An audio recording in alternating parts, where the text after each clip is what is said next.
Assalamualaikum warahmatullahi wabarakatuh. Salam sehat, salam sejahtera, salam bahagia buat kita semua. Janji Allah melalui salat tahajud bagi hambanya. Jangan malas untuk mengerjakan salat tahajud. Karena janji Allah itu benar. Allah akan mengangkat kedudukan kita ke makam dan derajat terpuji tatkala kita bergegas melaksanakan salah satu ibadah utama, yakni salat tahajud. Allah Ta'ala berfirman, "Dan pada sebagian malam hari bertahajudlah kamu sebagai suatu ibadah tambahan bagimu. Mudah-mudahan Tuhanmu mengangkat kamu ke tempat yang terpuji." Surat Al-Isra 79. Wahai jiwa-jiwa perindu ampunan Allah Azza wa Jalla, Zat Sang Maha Pengampun, ketahuilah bahwa pada tiap malam Tuhan kita Tabaraka wa Ta'ala turun ke langit dunia ketika tinggal sepertiga malam yang terakhir. Allah Azza wa Jalla berfirman, "Barang siapa yang menyeruku, akan aku perkenankan seruannya. Barang siapa yang meminta kepadaku, aku perkenankan permintaannya. Dan barang siapa meminta ampunan kepadaku, aku ampuni dia." Hadis riwayat Bukhari dan Muslim. Wahai jiwa-jiwa yang tidur, bangunlah. Jangan sia-siakan malammu hanya dengan tidur. Bangunlah sesaat dan mulai melawan diri untuk bangun dari kenyamanan tempat tidur. Bangunlah sesaat dan kerjakan sedikitnya 2 rakaat salat malam. Karena ada banyak manfaat dan keberkahan yang terkandung di dalam proses dan nilainya. Allah Subhanahu wa Ta'ala berfirman, "Sesungguhnya bangun di waktu malam adalah lebih tepat untuk khusyuk dan bacaan di waktu itu lebih berkesan." Surah Al-Muzammil 6. Wahai jiwa-jiwa yang malas, bangkitlah. Tetaplah bangun, walaupun susah payah untuk menjalankannya.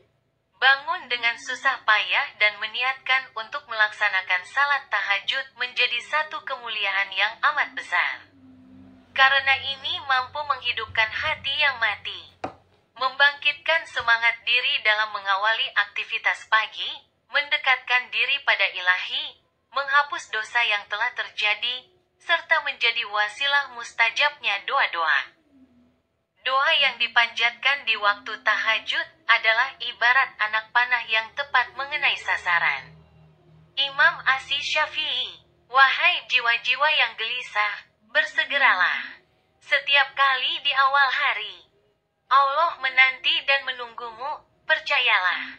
Setumpuk kesedihan hidup, setumpuk pedihmu, segudang keinginan dan harapan. Dan segala keluh kesah akan terjawab di heningnya malam dengan suara alam penuh syahdu, waktu sepertiga malam.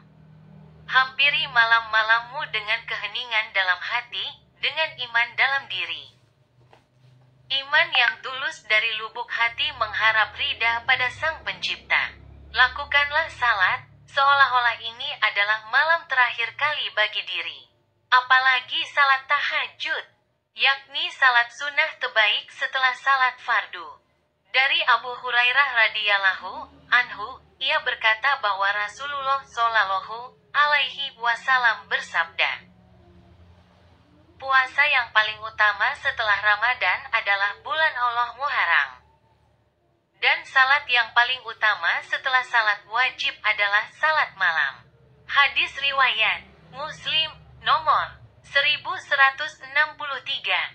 Salat malam merupakan sarana dan wasilah bagi hamba dalam mengatasi masalah diri dan hati, terutama menghapus dosa yang sudah teramat banyak dalam diri. Bukan hanya cukup sampai di sini, ketenangan dalam salat malam yang syahdu juga menjadi wasilah dalam menenangkan hati, membersihkan jiwa yang gundah gulana, dan takarub yang paling efektif. Salat malam juga menjadi pengobatan diri paling mujarab. Obat bagi segala macam penyakit hati, berbagai macam kegundahan diri, kegelisahan, kesedihan, kemarahan, keterasingan, keputusasaan, dan masalah berat kerohanian lainnya. Ia adalah ruang wasilah, bahkan tiket untuk meraih jalan keberkahan yang menghantarkan kebahagiaan akhirat dan kebahagiaan dunia. Serta yang paling utama adalah tiket dalam memudahkan kita meraih surganya dan keridaan serta kemuliaan di sisinya. Selain mendapatkan kedudukan dan derajat yang mulia di akhirat kelak, orang-orang yang berkenan dengan ikhlas menjalankan salat tahajud, maka akan Allah limpahkan keridaan dan keberkahan kedudukan yang mulia di atas bumi. Dan ketahuilah bahwa kemuliaan dan kewibawaan seorang mukmin itu ada pada salat malamnya. Hadis riwayat Hakim.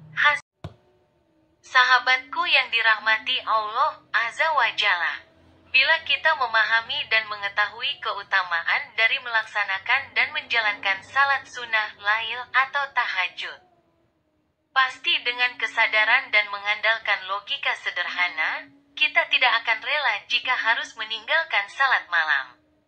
Tidak ada satupun jamuan dan hidangan terindah yang diadakan, kecuali di sepertiga malam terakhir. Sebagai umpama, bila mana kita dijamu dan disambut oleh pejabat, penguasa negeri, atau bahkan orang penting dan nomor satu di negeri kita, sudah pasti kita senang dan bahagia. Nah, ini apalagi yang langsung menjamu adalah bukan hanya penguasa negeri melainkan penguasa langit dan bumi langsung yang menjamu. Masya Allah, maka sudah sepatutnya diri ini mengkhususkan untuk menyediakan sebagian dari malam kita untuk sang pemilik hidup kita. Karena salat malam adalah lapangan bandara bagi setiap insan yang memiliki mimpi-mimpi dan cita-cita yang tinggi. Dan di waktu sepertiga malam adalah waktu istimewa dan terbaik. Dambaan bagi ahli ibadah dalam mencari bekal yang terbaik guna mengarungi setiap hambatan dan ujian lautan hidup. Nabi Shallallahu Alaihi Wasallam berpesan bahwasanya salat malam merupakan salat para nabi dan rasul, juga menjadi bagian terindah bagi kebiasaan setiap orang yang saleh. Nabi Shallallahu Alaihi Wasallam bersabda, "Lakukanlah salat malam oleh kalian, karena hal itu merupakan kebiasaan orang-orang saleh sebelum kalian. Ia pun dapat mendekatkan kalian kepada Rabb kalian, menghapus segala kesalahan, dan mencegah dari perbuatan dosa." Hari Tirmidzi. Hadis Hasan. Banyak orang yang membicarakan tentang Allah, tetapi sedikit sekali yang mau berbicara kepada Allah. Bawa serta tahajud dan doamu ke dalam hidupmu dan berbicaralah kepadanya. Rasulullah Shallallahu Alaihi Wasallam bersabda, "Sesungguhnya di malam hari terdapat waktu tertentu, yang bila seorang muslim memohon kepada Allah dari kebaikan dunia dan akhirat pada waktu itu, maka Allah pasti akan memberikan kepadanya. Dan hal tersebut ada di setiap malam." Hadis riwayat Muslim. Semoga Allah Azza wa Jalla menjaga hidayah dan keistiqamahan kita, mengaruniakan keberkahan dan keikhlasan dalam setiap amal yang kita perbuat. Dan jangan lupa untuk senantiasa berdoa dan meminta perlindungan pada Allah agar kita terhindar dari fitnah dan syubhat akhir zaman yang marak hadir di sekitar lingkungan kita, terutama maksiat yang diumbar dan dosa-dosa yang ditampakkan. Semoga Allah senantiasa menjaga agar kita semakin bertakwa dan mengimani setiap syariat dan sunnah Nabi serta menjadi manusia yang bertanggung jawab atas apa yang kita perbuat dan dimudahkan serta dimampukan dalam menjaga niat diri, ikhlas dalam diri. Jangan lupa di-subscribe ya. Demikian kisah motivasi ini, semoga bermanfaat. Terima kasih dan wassalamualaikum warahmatullahi wabarakatuh.